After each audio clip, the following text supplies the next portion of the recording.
মা, তোমার সঙ্গে আমার কিছু কথা ছিল, না করা যাবে না বলে দিলাম। এই সকালবেলা তুই আবার কি কথা বলবি বলতো? তোর যা জেদ, যদি কিছু চেয়ে বসিস আর আমার যদি দেওয়ার ক্ষমতা না থাকে, তাই নাও করব না আর আগে থেকে হ্যাঁও করব না।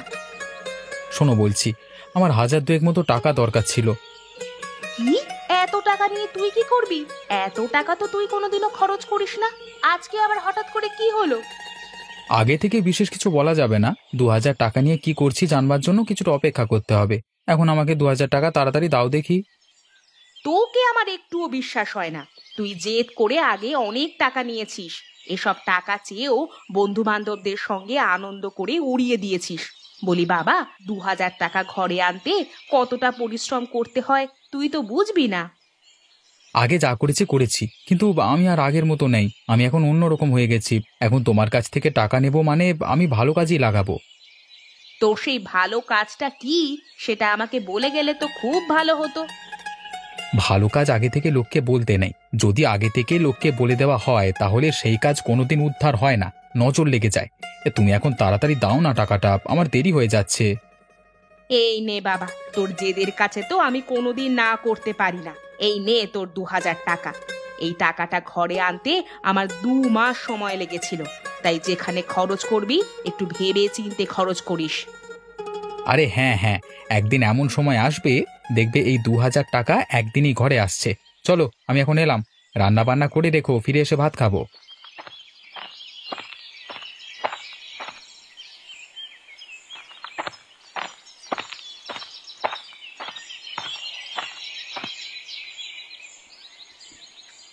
কি গো, তোমার এখনো হিসেব নিকেশ শেষ হয়নি? ও, তুমি এসেছো? না গো, এখনো হিসেব নিকেশ শেষ করতে পারলাম না। গত মাসে দোকানে যেসব মালপত্র তুলেছিলাম সেগুলোর হিসেব আমি কিছুতেই খুঁজে পাচ্ছি না। সবই যেন গরমিল হয়ে গেছে, বুঝলে। গত মাসের হিসেব নিকেশ করে এই মাসে কি লাভ? এ মাসে কি কি মালপত্র দোকানে আনতে হবে তার হিসেব তুমি করো। তুমি বুঝতে পারছো না গিন্নি, গত মাসের কিছু টাকা মহাজন এখনো পাবে। সেই টাকা তো ফেরত দিতে হবে। এখন ওনারা তো হিসেব করে রাখেন, কিন্তু আমার না তাড়াহুড়োর মাথায় করা হয়নি। এখন যদি বেশি টাকা নিয়ে নেন আমার কাছ থেকে, সেটাই হচ্ছে চিন্তা। তোমাদের মহাজন কেমন লোক? টাকা পয়সা নিয়ে কি বদমাইশি করেন?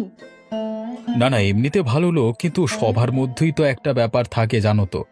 ধরো আমি বললাম যে আমি হিসেব হারিয়ে ফেলেছি, অমনি তারা তাদের সুদের হার বাড়িয়ে 5-10 হাজার টাকা বেশি নিয়ে নিল।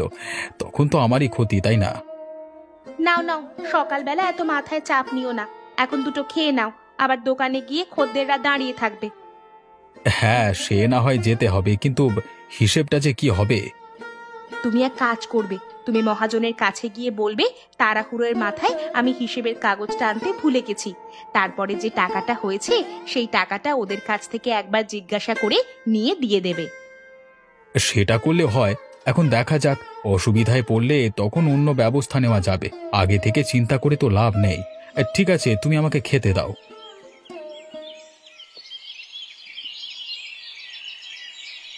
কি দেখে যে আমার বাবা তোমার সঙ্গে বিয়ে দিয়েছিল কে জানে। কোথায় আমার বাপের বাড়ির পাকা বাড়ি আর কোথায় তোমার এই টালির চালের মাটির বাড়ি। জীবন যেন একেবারে শেষ হয়ে যাচ্ছে এখানে। গিন্নি, অমন করে বলছো কেন তুমি? শুধু বাড়িটাই দেখলে? তোমার 4 বোনের মধ্যে তোমার সঙ্গে তোমার বাবা যে কেমন ব্যবহার করতো সেটা তুমি কি ভুলে গেছো? ওখানে পাকা বাড়িতে থাকলেও তুমি তোমার বাড়ির চাকর হয়ে থাকতে, আর এখানে তুমি বাড়ির রানী হয়ে আছো। বাড়ির রানী না ছাই, কোনো ইচ্ছে আমার পূরণ হয় না। সারাদিন এই ঘরের 4 দেওয়ালের মধ্যে বসে থাকি। ঘরের প্রত্যেকটা কাজ আমাকে করতে হয়। এরকম করে কি জীবন চলে? গিন্নি, তুমি তো ওখানেও বাড়ির সব কাজ করতে, তখন তোমার অসুবিধা হতো না? সত্যি একটা নরক থেকে তোমাকে উদ্ধার করলাম, আর তুমি আমাকে আজকে কথা শোনাচ্ছ? নরক থেকে উদ্ধার করে আবার নরকে এনে ফেলেছো। শোনো, এরকম করে যদি আমাকে থাকতে হয় তাহলে কিন্তু আমি আমার বাপের বাড়ি আবার চলে যাব। তখন কিন্তু তুমি দেখবে। বাপের বাড়ি গিয়ে কি করবে? সেখানেও তো তোমার বাবার চ্যাটাং চ্যাটাং কথা শুনতে হবে। তা সেখানে যদি যাওয়ার ইচ্ছে হয় তাহলে যাও, তবে ভেবে যেও যেখানে মান সম্মান নেই সেখানে না যাওয়াই ভালো। সম্মানের কথা তুমি আমাকে শোনাতে এসো না। হ্যাঁ, এই গ্রামে তোমার খুব সম্মান না? তুমি তো কোনো কাজকর্ম করো না, বেকার হয়ে ঘুরে বেড়াও। সামর্থ্য আছে আমাকে ভালো মন্দ খাওয়ানোর, ভালো মন্দ দেওয়ার? আমি মানছি আমার হাতে এখন কোনো কাজকর্ম নেই, তোমার কোনো ইচ্ছেটাই আমি ভালো করে পূরণ করতে পারি না। কিন্তু গিন্নি, আমি যতটুকু পারি ততটুকু করবার চেষ্টা করি, যাতে তুমি ভালো থাকো। তোমাকে ভালো রাখাই আমার একমাত্র উদ্দেশ্য। নাটক দেখলে বাঁচা যায় না। এখন যাও তো, চোখের সামনে থেকে দূর হয়ে যাও। সকালবেলা তোমার মুখ দেখতে আমার ইচ্ছে করে না। তুমি আমাকে এত বড় কথা বললে গিন্নি, বেশ, তবে আমি এখান থেকে চলে যাচ্ছি।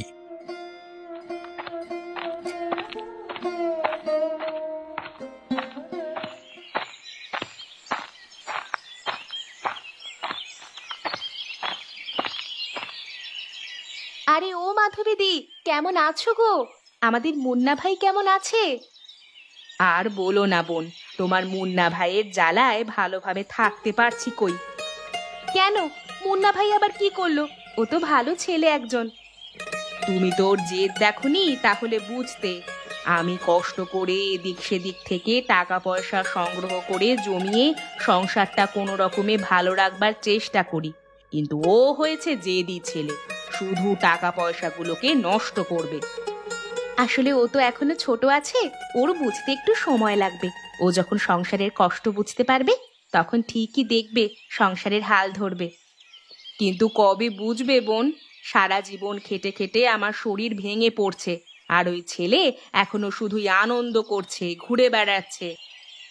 আমি বুঝতে পারছি গো দিদি, তুমি ওকে একটু ভালো করে বোঝাও। এ যুগে কাজকর্ম না করলে কিছুই হবে না। কাজের প্রতি ও যেন মনোযোগ দেয়, সেই নিয়ে কথা বলো। আর কি বলবো, সারা দিন বলে বলে ক্লান্ত হয়ে গেছি। আজকে সকালেই দেখো না, 2000 টাকা আমার কাছ থেকে নিল, বললো ভালো কাজ করবে। আমি জানি না বাবা কি ভালো করবে। বলো কি, 2000 টাকা? 2000 টাকা আয় করতে কতটা সময় লাগে বলো তো? সেটা ওকে বোঝাবে কে? এখন দেখা যাক ওই টাকা দিয়ে সে ছেলে কি করে। ও যদি শুধু শুধু টাকাটা নষ্ট করে, এবার ওকে আমাকে কথা শোনাতেই হবে। না না দিদি, ওই কাজ করো না। যেদি ছেলেদের কথা শোনানো হলে তারা আরো বেঁকে বসে। তুমি ভালো করে বুঝিও, যতই হোক তোমারই তো ছেলে। আমার পরিবারের কেউ তো ওরকম জেদি ছিল না গো। ও যে কেন এমনটা হলো জানি না। ঠিক আছে বোন, তাহলে আমি গেলাম এখন।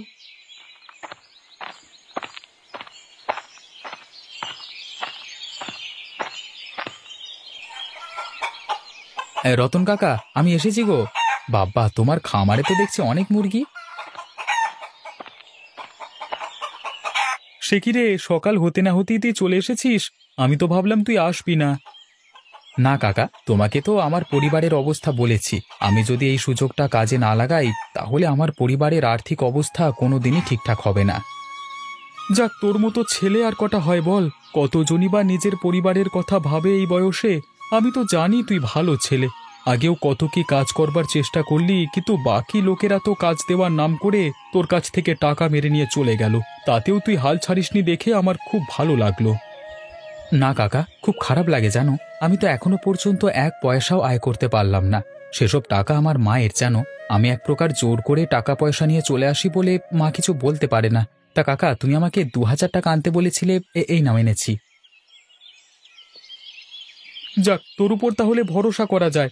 আচ্ছা, আজকে তোকে আমি খুব ছানা মুরগি দেব। এই মুরগিগুলো কিন্তু বেশি বৃদ্ধি পায় না, মাত্র 3-4 দিন প্রতিপালন করবার পরই তুই এগুলো অনায়াসই বাজারে বিক্রি করতে পারবি।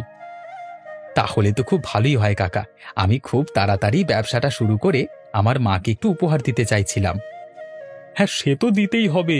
তোর মতো একজন গুণী কর্মঠ ছেলে সারাদিন এই লোকের কথা শুনে বেড়াবে, সেটা তো হতে পারে না। তা তুই আজ থেকে বরং মুরগিগুলো প্রতিপালন করা শুরু করে দে। আচ্ছা কাকা, একটা কথা জিজ্ঞাসা করবার আছে। আমি এই মুরগিগুলোকে ক টাকা দামে বিক্রি করব? সেটা তোর উপর নির্ভর করছে। তুই চাইলে 10 টাকাতেও বিক্রি করতে পারিস, আবার চাইলে 100 টাকাতেও বিক্রি করতে পারিস। ঠিক আছে কাকা, আমি আমাদের গ্রামের পরিস্থিতি দেখে বুঝে জেনে সেই অনুযায়ী একটা দাম ঠিক করে ব্যবসাটা শুরু করে দেব। তুমি আমাকে মুরগিগুলো একটা ঝুড়িতে করে দিয়ে দাও। ঠিক আছে, দিয়ে দিচ্ছি।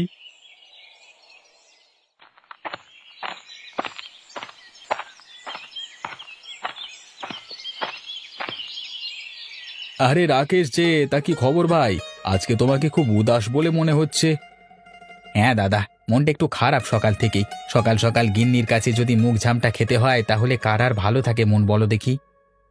কেন, আবার কি হলো? গিন্নি কি বলেছে? ওই আমি কোনো কাজকর্ম করি না, গরিব, এই কারণেই আর কি সারাদিন কথা শোনায়।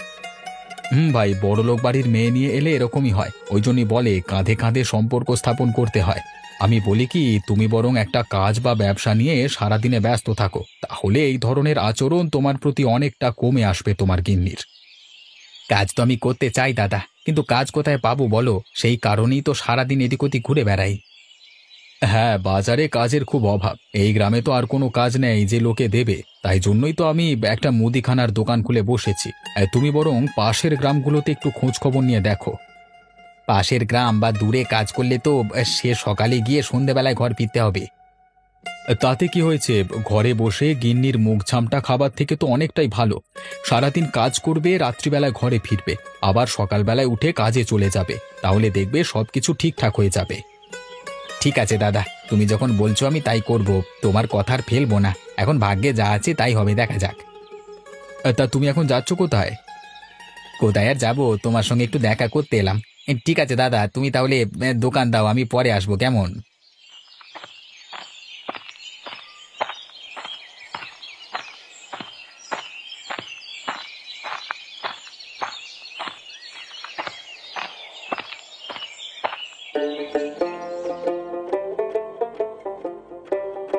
মা, ওমা, দেখে যাও, তোমার জন্য কি নিয়ে এসেছি, দেখে যাও। ও মা, এতগুলো মুরগি তুই কোথা থেকে আনলি? আরে, আমি তোমার কাছ থেকে 2000 টাকা নিয়েছিলাম না, সেই টাকা দিয়েই আমি মুরগিগুলো নিয়ে এলাম। এখন এগুলোকে আমি প্রতিপালন করব, তারপর বিক্রি করে ব্যবসা শুরু করব। সত্যি বলছিস বাবা? এ যে আমার বিশ্বাসই হচ্ছে না। বিশ্বাস না হওয়ার কি আছে? আমি তো তোমার সামনেই মুরগিগুলো নিয়ে এসেছি, এই তো দেখো না। হ্যাঁ বাবা, সে তো দেখতেই পাচ্ছি। এখন এদের খাবার দাবারের জন্য তো ব্যবস্থা করতে হবে, না হলে তো মুরগিগুলো ভালোভাবে বড় হবে না। খাবার দাবার নিয়ে এত বেশি চিন্তা করতে হবে না। এই মুরগিগুলো 3 থেকে 4 দিন মাত্র প্রতিপালন করতে হবে, আর আমরা যা খাই সেগুলো দিলেই হবে। সে কি, 3 থেকে 4 দিনের মধ্যে মুরগিগুলো এত বড় বড় হয়ে যাবে? এত বড় বড় হবে না, এই মুরগিগুলোর বাড়বৃদ্ধি বেশি হবে না। মাঝারি সাইজের মুরগিগুলোকে 3-4 দিনের ভেতরই বিক্রি করে দিতে হবে। তাই নাকি? তাহলে এগুলো কত দামে বিক্রি করবি? এখনো সেটা আমি ঠিক করিনি, প্রথম প্রথম শুরু করেছি তো। আমাদের গ্রামের লোকজন কত টাকায় মুরগিগুলো পেলে কেনে সেটা তো দেখতে হবে, তারপরে দাম নির্ধারণ করা যাবে। কিন্তু গ্রামের লোকজন জানবে কি করে যে তুই মুরগি বিক্রি করছিস? তুই কি মুরগি নিয়ে ফেরি করতে বেরোবি? না না, ফেরি করতে বেরোবো কেন? আমি এখনই আমার চেনা জানা লোকেদের বলে দিয়ে আসছি যে কিছুদিন পর থেকে আমাদের ঘরে মুরগি পাওয়া যাবে, তাতে যদি প্রয়োজন হয় তাহলে তারা আমাদের কাছ থেকে কিনতে পারে। সত্যি বাবা, আমার খুব ভালো লাগছে যে তুই এবারে টাকাটা খুব ভালো কাজে লাগিয়েছিস। তুমি সেটাই জানো না, আমি আগে তোমার কাছ থেকে যে টাকাগুলো নিয়েছিলাম সেই টাকাগুলোকে ভালো কাজে লাগানোর চেষ্টা করেছিলাম, কিন্তু যারা আমাকে কাজের প্রতিশ্রুতি দিয়েছিল তারা আমার কাছ থেকে টাকা নিয়ে পালিয়ে গেছে। তাই নাকি? এত কিছু হয়েছে, তুই আমাকে বলিসনি তো। তোমাকে বললে তো তুমি টাকা পয়সা দিতে না, সেই কারণেই বলিনি। ঠিক আছে, তুমি থাকো, মুরগিগুলোকে দেখো, আমি বরং একবার গ্রামের সবার সাথে কথা বলে আসি।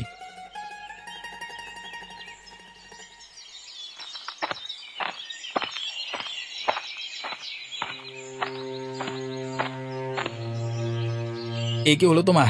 এত রক্ত, তুমি পড়ে গেলে কি করে? এই যে তোমার মাথা ফেটে গেছে। আরে আরে আরে, এ তো মনে হচ্ছে অজ্ঞান হয়ে গেছে, আমাকে এক্ষুনি ডাক্তার ডাকতে হবে।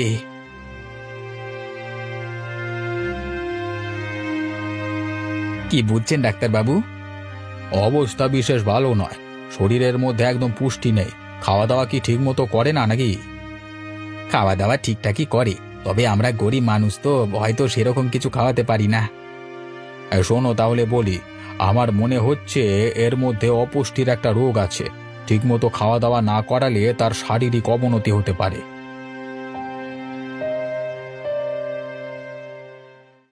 আমার মাথাটা এরকম লাগছে কেন? কি হয়েছে আমার? আরে মা, তুমি মাথা ঘুরে পড়ে অজ্ঞান হয়ে গেছিলে, তারপর মাথায় আঘাত লেগে তোমার মাথাটা ফেটে গেছে। কিন্তু তোমার হঠাৎ করে এরকম হলো কেন? আগে তো কোনোদিন। না গো, তুমি জানো না, আগেও আমার এরকম হতো। ছোট থেকেই আমার অপুষ্টির রোগ, এই কথাটা বিশেষ কেউ জানে না, সেই কারণে আমার বাবা আমাকে দেখতে পারে না। কারণ আমার পেছনে অনেক টাকা খরচ হয়েছিল। তো তার মানে তোমার রোগের কারণে তোমার বাবা তোমাকে দেখতে পারতো না? হ্যাঁ, আর সেই কারণেই তোমার সঙ্গে আমার বিয়ে দিয়েছিল, আর তারপর থেকে আমাদের সাথে আর কোনো সম্পর্ক রাখে না। আসলে আমরা যে গরিব এটা একটা অজুহাত, আসল কারণ হচ্ছে যদি আমার রোগের আবার বাড়াবাড়ি হয় এবং তুমি আমার বাবার কাছ থেকে টাকা চাও। উনি ভাবলেন কি করে যে আমার স্ত্রীর রোগ সারাতে আমি ওনার কাছ থেকে টাকা চাইবো? তোমাকে আমি অনেক কথা শুনিয়েছি, আসলে আমি চাইছিলাম যে তুমি অন্তত অর্থনৈতিক দিক থেকে সচ্ছল হও, কারণ আমার রোগ আরো একবার দেখা দিলে তখন তোমার ওপর খুবই চাপ পড়তো। হ্যাঁ মা, কথাটা তুমি ঠিকই বলেছ। তোমাকে তো প্রত্যেক দিন ভালো মন্দ না খাওয়ালে তোমার শরীর অবনতির দিকে যাবে। যখন আমি ছোট ছিলাম তখন একবার এক ডাক্তারবাবু আমাকে বলেছিলেন যে প্রত্যেক দিন মুরগির মাংস খাওয়াতে। হ্যাঁ মা, প্রত্যেক দিন মুরগির মাংস, তার সাথে ভালো ফলমূল শাকসবজি। এখন রাকেশ, তোমাকে কষ্ট করে হলেও এসব কিছু জোগাড় করতে হবে, না হলে তোমার স্ত্রীর শরীর কিন্তু হ্যাঁ ডাক্তারবাবু, আমি আজকের পর থেকে আমার স্ত্রীর প্রতি অনেক খেয়াল রাখবো। আমি ওকে সুস্থ করে তুলবো। আমাকে ক্ষমা করে দিও, তোমার ওপর এইভাবে আমি বোঝা হয়ে থাকতে চাইনি। তুমি এরকম কথা বলো না, তোমাকে ভালো করবার দায়িত্ব আমার।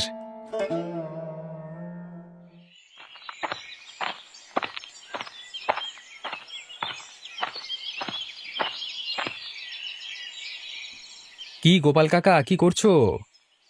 আরে কি করব ভাই, এই যে মুদিখানা নিয়ে বসে আছি। তা তোর কি খবর বল? ভালো খবর, বুঝলে আমি একটা ব্যবসা খুলেছি, নতুন মুরগির ব্যবসা। তোমাদের যদি মুরগির প্রয়োজন হয় তাহলে আমাকে বলো, কেমন? তাই নাকি? আরে এ তো দারুণ কথা। আমাদের গ্রামে অবশেষে একটা মুরগির দোকান হতে চলেছে। হ্যাঁ, আমি ঘরেই এখন প্রতিপালন করছি, ধীরে ধীরে ব্যবসাটা বড় করব, আর মুরগির সাইজও বড় হবে। হ্যাঁ, মুরগির সাইজ বড় হবে মানে? এবারে যে মুরগিগুলো এনেছি সেগুলো মাঝারি সাইজের। এক একটা মুরগির দাম পড়বে প্রায় 20 টাকা করে। 20 টাকা একটা মুরগির দাম? এ যে তাজ্জব ব্যাপার, কারণ বাজারে এক একটা মুরগির দাম প্রায় 170 টাকা কিলো। হ্যাঁ কাকা, সে জানি, সেই কারণেই এই মাঝারি মুরগি। মধ্যবিত্ত এবং গরিব মানুষেরা সকলেই মুরগি কিনে ঘরে খেতে পারে। বাহ, তোর উদ্যোগ দেখে আমি সত্যি খুব অবাক হচ্ছি। না চালিয়ে যা, আমি তোর কাছ থেকে মুরগি কিনবো, তোর চিন্তা নেই কোনো। তা কবে থেকে বিক্রি শুরু করছিস? কালকে থেকে কিছু কিছু সাপ্লাই শুরু করব। তোমার লাগলে আমাকে খবর দিও। হ্যাঁ, আমি যেয়ে তোমার ঘরে দিয়ে আসবো। ঠিক আছে মুন্না, তুই চালিয়ে যা। মুরগির ব্যবসাটা তোকে উন্নত করতেই হবে।